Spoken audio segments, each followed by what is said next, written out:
বর্তমানে যেদিকে যাই, যেদিকে তাকাই, শুধু ক্ষমতার দাপট।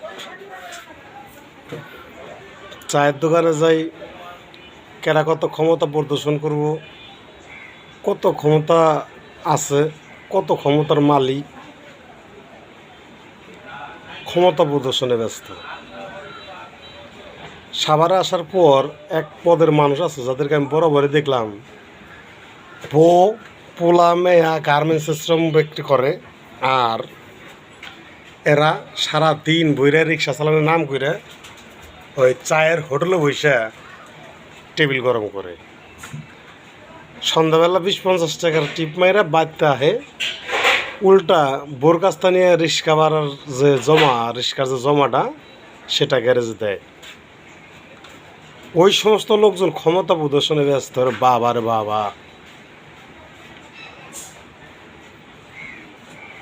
যে লোক মানে সাভারের স্থানীয় সর্বোচ্চ গরিব বা ফকিন্নি যে লোক স্থানীয়, ওই যদি মুইতা দেয় ওই যাব 3 বার করে ভাইসে, হ্যাঁ যে ক্ষমতা প্রদর্শন করবার। ও নাকি কত বাল সিরুদ্দার, ওরা আওয়ামী লীগের সরকার আমলে কেউ কিছু কয় নাই, এখনও কেউ কিছু কইব না।